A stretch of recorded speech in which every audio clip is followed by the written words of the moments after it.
The Andrews government has announced that all gas connections will be banned from January in all new homes, apartments and government buildings as part of their plan to reach net zero emissions by 2045.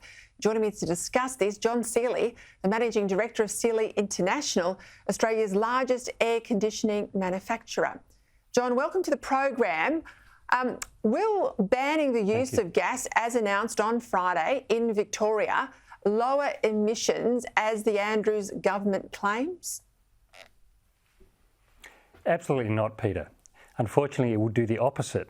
And the reason is because the vast majority of Victoria's electricity is generated by burning brown coal, and it will be for many years to come. So it will actually have the opposite effect, which has actually been acknowledged over the weekend even by the Grattan Institute, who are quite an advocate for electrification.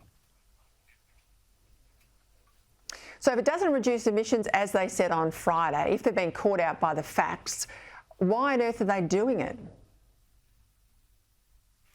It's a very good question. And to me, it's government greenwashing. It's claiming an environmental benefit, which absolutely isn't there. In fact, the opposite is there.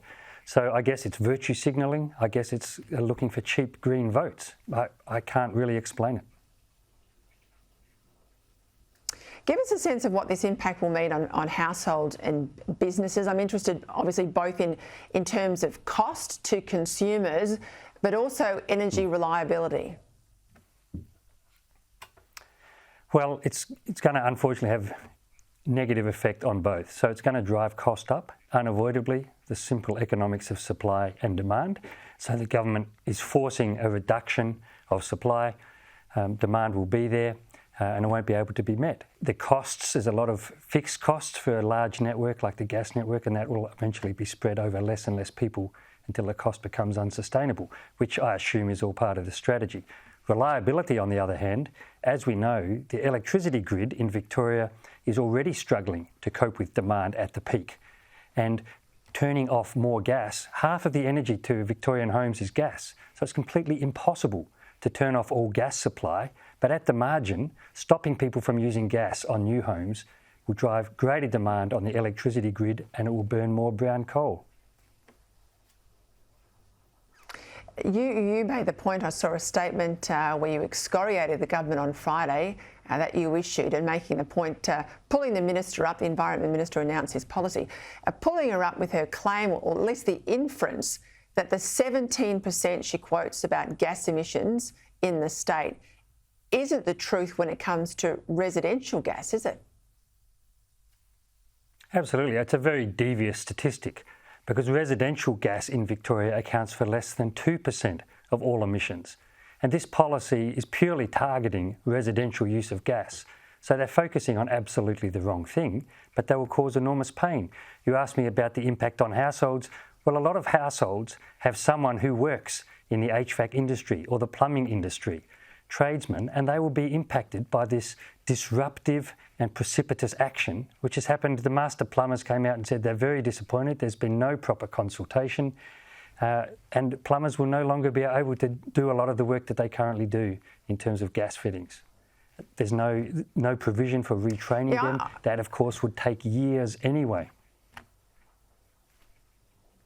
I'm conscious too, John, we're talking about only this change applying to newly built homes. We know most of those newly built house and land package type properties are the entry level for families. This will mean those with the lower incomes or family commitments will now have to cop much higher prices to heat their homes and cool their homes than those who are buying multi-million-dollar existing properties that can keep using their gas. Absolutely. And so we were talking to some of our builder customers today, and they were saying that it will be tens of thousands of dollars extra per house, even at the base level, if everyone's required to get whole of home reverse cycle air conditioning. That's the cost to build the house. And then, as you said, the cost to keep the house comfortable and to maintain a healthy living environment will be a lot more. Yeah, those figures on the screen there come from Choice, and they make it very clear that gas is a cheaper alternative for families in particular, people on low incomes, older Australians who can't turn their heaters on. We know that story pretty well. What did you make of the fact that on Friday, Chris Minns in New South Wales was asked the question, sat on the fence, refused to rule out going down the path that Andrews has set? Well, today he's had a reckoning, I suspect, over the weekend. He's ruled out copying the Victorian model.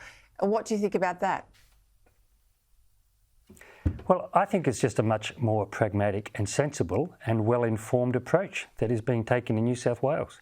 And it's consistent with the science, whereas the Andrews government in Victoria is acting in total contravention of all the science and the logic. All right, if you had the ear of Daniel Andrews tonight, what would your message be? I would say, Premier Andrews, moderate this madness. Stop exporting Australian manufacturing jobs to China. Stop imposing additional cost on your population for negative environmental benefit, because that's what it is. Stop the greenwashing and let's have a pragmatic approach to a transition away from all fossil fuels, including gas. Embrace the renewable gas revolution, which is happening in the rest of the world with both biomethane and hydrogen. Completely emissions neutral or emissions negative gas options, which can utilise the existing infrastructure, give people the heating, the cooling, the cooking that they are used to, and reduce the cost and reduce emissions. There are alternatives to what you are doing, and I would encourage you to do them. Well, John Seeley, at a time when a lot of business leaders cower under the desk at Dan Andrews and other Labor leaders and don't speak up and defend their patch, all credit to you for being so vocal in your comments. Thank you for your time. Thanks for joining us.